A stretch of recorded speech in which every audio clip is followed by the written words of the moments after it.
Chapter 13। जब मैंने अपने पति की गर्लफ्रेंड के फादर इन लॉ को फोन किया तो मैं काफी घबरा रही थी। उनको ज्यादा डिटेल में तो नहीं, बस थोड़ा सा अपने हस्बैंड और उनकी बहू के अफेयर का बताया। कहने लगे, आपके हस्बैंड कहाँ के हैं? हमारी बहू तो ऐसी नहीं है।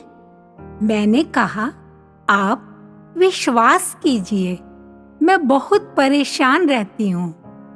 आप बड़े हैं, समझदार हैं, हम आपके बच्चों की तरह हैं। आप प्लीज कुछ ऐसा समाधान निकालें जिससे किसी को नुकसान भी ना हो और मेरे हस्बैंड और आपकी डॉटर इन लॉ डर जाएं और आगे से ऐसी हिम्मत ना करें। मैंने कहा, मुझे विश्वास है कि आप जरूर समझदारी से कोई रास्ता निकालेंगे। और मैंने फिर फोन रख दिया। फिर क्या हुआ? सुनो धनेश, रात को 2-3 बजे हमारे लैंडलाइन पर फोन आया।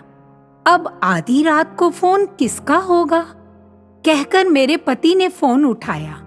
वो फोन मेरे पति की गर्लफ्रेंड का था। काफी गुस्से में और घबराई हुई थी। कहती है, मेरे घर में पता लग गया है, काफी कलेश हुआ है।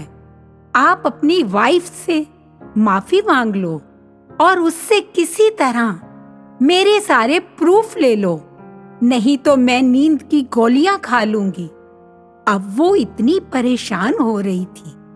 मेरे पति तो मुझसे बहुत गुस्सा करने लगे कि ये तुमने क्या कर दिया। मैंने कहा, मैंने जो किया सोच समझ कर किया। तुम दोनों को जरा भी ख्याल नहीं है कि मैं इतने सालों से कैसे जी रही हूँ। मेरे पति कहने लगे, अगर वो आत्महत्या कर ले तो पता है क्या होगा? मैंने कहा, अगर मैं आत्महत्या कर लेती तो? बहुत ही गुस्से में कहने लगे, चलो अभी उसके फादर इन लॉ से माफी मांगो और बोलो ऐसा कुछ नहीं है। जबरदस्ती मुझसे उसके ससुर को फोन करवाया। जो मेरे पति ने बोलने को कहा मैंने वही बोला, माफी मांगी। उसका ससुर कहता है, मुझसे अब माफी मांग रही हो? पता है हमारे घर में तुम्हारा फोन आने के बाद कितना कलेश हुआ, खाना तक नहीं बना। मैंने सॉरी बोलकर फोन रख दिया क्योंकि मैं तो बहुत घबराई हुई थी। उसके बाद तो मेरी खैर नहीं। मेरे पति को तो बस उसी की फिक्र, क्या हो रहा होगा उसके साथ। अब फोन तो कर नहीं सकते थे।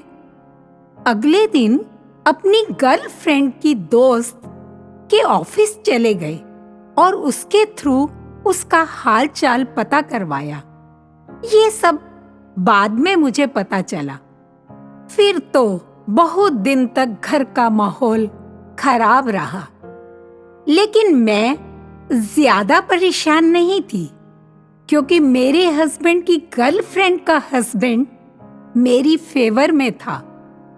उसका मेरे पास यह सब इंसिडेंट होने के बाद फोन भी आया था। उसने कहा, डरो मत, मैं सब संभाल लूंगा। देखो ना उस इंसान की ग्रेटनेस। लेकिन मेरे पति काफी दिनों तक मेरे साथ अच्छे से बात नहीं करते थे। आगे क्या हुआ अगले चैप्टर में बताती हूँ। अब लेखिका के शब्दों में, श्रोताओं, आपको क्या लगता है कि मेरी दोस्त ने यह एक्शन लेकर ठीक किया? सोचिए आगे क्या हुआ होगा उसके साथ। मैं तो यही कहूंगी, अपने हौसले को यह मत बताओ कि तुम्हारी परेशानी कितनी बड़ी है। अपनी परेशानी को यह बताओ कि तुम्हारा हौसला कितना बड़ा है।